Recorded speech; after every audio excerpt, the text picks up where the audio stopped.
ಬೆಳಗಾವಿ ಜಿಲ್ಲೆ ಅಥಣಿಯಿಂದ ಅಪಹರಣಗೊಂಡಿದ್ದ ಅಪ್ರಾಪ್ತ ಬಾಲಕಿಯನ್ನು ಅಥಣಿ ಠಾಣೆ ಪೊಲೀಸರು ಯಶಸ್ವಿಯಾಗಿ ರಕ್ಷಿಸಿದ್ದಾರೆ.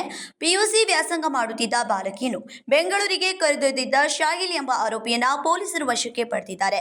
ಸಂಬಂಧಿ ಹುಡುಗಿಯ ಮೂಲಕ ಅಪ್ರಾಪ್ತೆಯ ಪರಿಚಯ ಮಾಡಿಕೊಂಡಿದ್ದ ಶಾಹಿಲ್ ನಂತರ ಸ್ನೇಹ ಬೆಳೆಸಿ ನಂಬಿಕೆ ಗಳಿಸಿದ್ದ.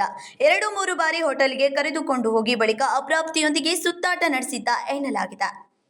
ಆರೋಪಿಯು ಮುಂದೊಂದು ದಿನ ಇಡೀ ದೇಶವೇ ಮುಸ್ಲಿಂ ರಾಷ್ಟ್ರವಾಗಲಿದೆ ಎಂದು ಹೇಳಿ ಹಿಂದೂ ಧರ್ಮ ತ್ಯಜಿಸಿ ಇಸ್ಲಾಂ ಧರ್ಮ ಸ್ವೀಕರಿಸಿದರೆ ಮದುವೆಯಾಗಿ ಚೆನ್ನಾಗಿ ನೋಡಿಕೊಳ್ಳುವುದಾಗಿ ವಾಟ್ಸ್ಆಪ್ ಮೂಲಕ ಸಂದೇಶ ಕಳಿಸಿದ್ದ.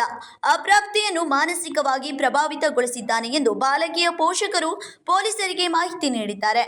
ಈ ತಿಂಗಳು 28ರಂದು ಅಪ್ರಾಪ್ತೆಗೆ 18 ವರ್ಷ ತುಂಬಲಿದ್ದು, ನಂತರ ಮದುವೆಯಾಗುವ ಉದ್ದೇಶದಿಂದಲೇ ಬಾಲಕಿಯನ್ನು ಅಥಣಿಯಿಂದ ಅಪಹರಿಸಿ ಬೆಂಗಳೂರಿಗೆ ಕರೆದೊಯ್ದಿದ್ದಾನೆ ಎನ್ನಲಾಗಿದೆ. ಮಗಳು ಮನೆಗೆ ಮರಳದೆ ಇದ್ದ ಹಿನ್ನೆಲೆಯಲ್ಲಿ ಅಪ್ರಾಪ್ತೆಯ ತಾಯಿ ಅಥಣಿ ಠಾಣೆಗೆ ನಾಪತ್ತೆ ಪ್ರಕರಣ ದಾಖಲಿಸಿದ್ದರು. ಪ್ರಕರಣವನ್ನು ಗಂಭೀರವಾಗಿ ಪರಿಗಣಿಸಿದ ಅಥಣಿ ಸಿಪಿಐ ಸಂತೋಷ್ ಹುಲ್ಲೂರು ಅವರ ನೇತೃತ್ವದಲ್ಲಿ 2 ವಿಶೇಷ ತಂಡಗಳನ್ನು ರಚಿಸಿ ಬೆಂಗಳೂರಿಗೆ ರವಾನಿಸಲಾಗಿತ್ತು.